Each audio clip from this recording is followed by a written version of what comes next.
Հարգելի պարոն Բակոյան, հարգելի ներկաներ, մարտի 1-ը մեր նորագույն պատմության այն էջերից է, որտեղ մի կողմում քաղաքական կոնկրետ որոշումների շղթա էր, իսկ մյուս կողմում մի ամբողջ հասարակության կոտրված վստահություն պետության հանդեպ, մարդկային 10 կյանք եւ պետության հանդեպ մի նոր խորհուրդ։ Այս քննարկումները ոչ միայն անցյալի մասին են, այլ նաև այն մասին, թե ինչպիսի Հայաստան ենք մենք ուզում ապագայում տեսնել եւ ինչպիսի Հայաստան ենք մենք կառուցում այսօր։ Այսօր, երբ մենք փորձում ենք վերաիմաստավորել այդ իրադարձությունները, պետք է արձանագրել մի պարզ, բայց կարևոր ճշմարտություն։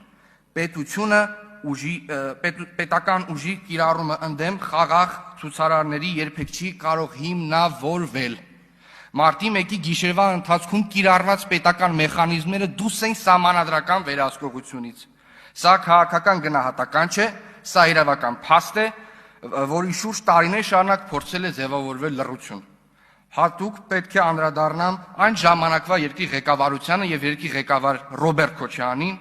որի կողմից արտակարգ դրության սահմանում եւ դրանից բխող ուժի կիրառման կառավարումը իր հետևանքներով դուրս եկան ոչ միայն իրավական դաշտից, այլ խախտեցին իրավական սահմաններ եւ խախտեց սահմանադրություն։ Եվ եթե մենք որպես պետություն չենք արձանագրում այս հանգամանքը, ապա ապագա սերունդներին թողում ենք վտանգավոր նախադեպ, որ իշխանությունը կարող է անպատիժ ուժ կիրառել սեփական քաղաքացիների դեմ։ Մարտի 1-ը նաեւ մարդկային ողբերգություն է։ Այդ օրը զոհված քաղաքացիները ոչ միայն թիվ են, այլ անհատական պատմություններ են, ընտանիքներ են, որոնք մինչ օրս չեն ստացել լիարժեք պատասխան։ Այսօր քննարկված ցանկացած մոտեցում պետք է մնա ոչ թե քաղաքական ամբողջականության մեջ, այլ արդարության վերականգնման տրամաբանության մեջ։ Մեծ հաշվով հարցը մեկն է. ուզում ենք արդյոք ունենալ պետություն, որտեղ ուժը ծառայում է օրենքին, ոչ թե հակառակը։ Մարտի 1-ը մեզ տալիս է ցավոտ, բայց անհրաժեշտ հնարավորություն ձևավորելու պետական ուժի սահմանները, վերահսկելու մեխանիզմները եւ քաղաքացու պաշտպանության երաշխիքները։ Դա պարտք է զոհերի հիշատակի առաջ, պարտք մեր հասարակության առաջ եւ պարտք ապագա Հայաստանի համար։ Եվ այս ամբիոնից հնչեց արդեն մի քանի անգամ եւ ես նորից կուզենամ դա արձանագրել, մի պարզ իրականություն, որ այն ինչ որ տեղի ունեցավ մարտի 1-ին, դա հենց չէր սկսվել 2007 թվականի նախընտրական փուլից սկսված եւ մնացած փուլերից սկսված։ Սա հոկտեմբերի 27-ի հետևանքներն են, երբ որ այս պետությունը գլխատվեց վերջնականապես,